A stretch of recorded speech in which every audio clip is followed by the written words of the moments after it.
नमस्कार बच्चों, good morning. हम पढ़ रहे थे देव। क्या पढ़ रहे थे? देव पढ़ रहे थे। देव का परिचय हम कल की वीडियो में देख चुके हैं। आज हम पढ़ेंगे देव का पद। मैंने यहाँ बोर्ड पर डॉट डॉट करके लिखा है, लेकिन मैं आपको बता देती हूँ। पहले मैं आपको अर्थ बताऊंगी, फिर आप उसको अपनी कॉपी में व्याख्या करेंगे और सुंदर सुंदर, एकदम सुंदर सुंदर उसकी व्याख्या करेंगे और उसको याद करेंगे। पायनी नुपुर, नुपुर यानी होता है घुंघरू। क्या होता है? घुंघरू। पायनी नुपुर मुंजू बजे, यानी जो पैरों में जो पायल पहन रखी है उनके जो छोटे छोटे घुंघरू है वो बजते हैं। कटी, कटी मतलब कमर।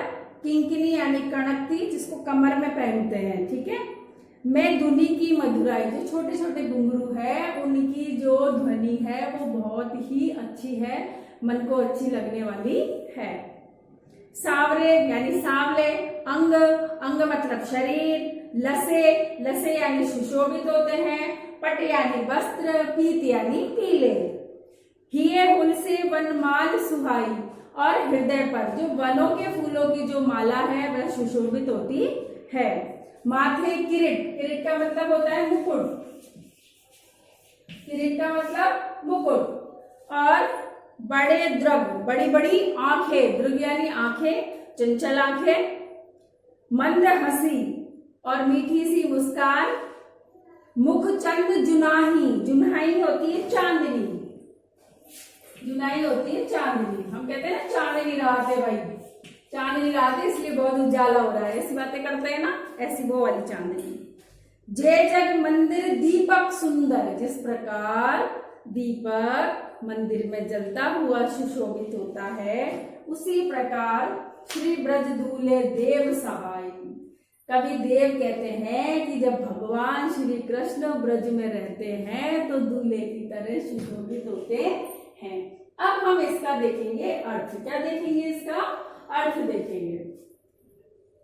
पायनी नुपुर मंजू बजे, किटी किंकनी में धुनी की मधुराई। कवि देव कहते हैं कि भगवान श्री कृष्ण के राजसी ठाट का वर्णन करते हुए कहते हैं कि भगवान श्री कृष्ण ने पैरों में पायल पहन रखी है और कमर में जो कनपटी पहन रखी है, कमरबंद जो पहन रखा है, उनमें जो छोटे छोटे घुंघरू हैं उनकी ध्वनि, उनकी जो आवाज है वह बहुत मधुर लगती है और मन को अच्छी लगती है। सांवरे अंग लसे पटपीत, और सांवले शरीर पर उन्होंने पीले वस्त्र धारण कर रखे हैं। हिये हुल से वनमाल सुहाई, और हृदय के ऊपर, छाती के ऊपर अर्थात उन्होंने वन के फूलों की माला को पहन रखी है जो बहुत ज्यादा सुशोभित हो रही है। यानी उनके हृदय के ऊपर वन की माला सुशोभित हो रही है। माथे किरीट, उनके माथे पर बड़ा सा मुकुट है। बड़े द्रग चंचल, और आंखें कैसी है? बड़ी बड़ी आंखें हैं।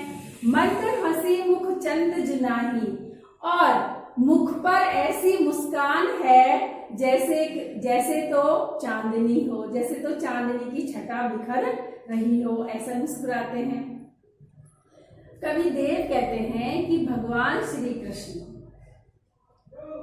जिस प्रकार मंदिर में दीपक जलता है तो चारों ओर प्रकाश फैल जाता है, उसी प्रकार जब भगवान श्री कृष्ण ब्रज में होते हैं तो वे दूल्हे के रूप में सुशोभित होते हैं। अर्थात उनके होने से चारों तरफ का जो वातावरण है वह खुशहाल और उल्लास युक्त हो जाता है।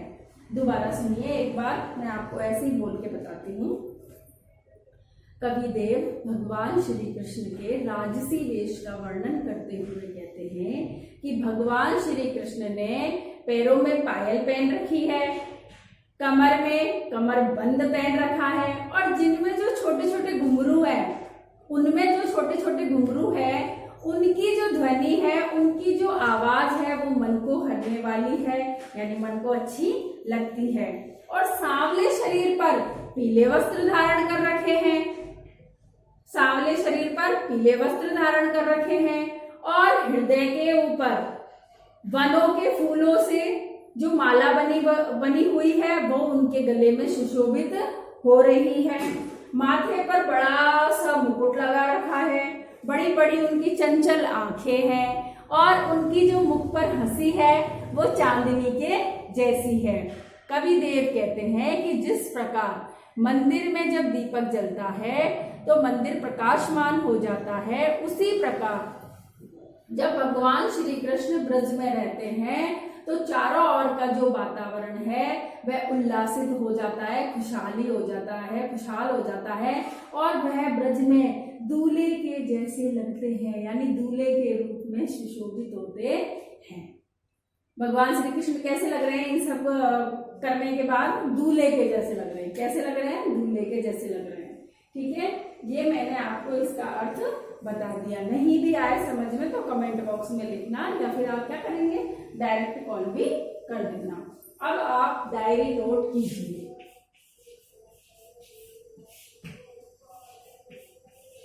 पाठ 4 की व्याख्या करें व याद करें। आज की क्लास में बस इतना ही। अगली क्लास में हम फिर मिलेंगे।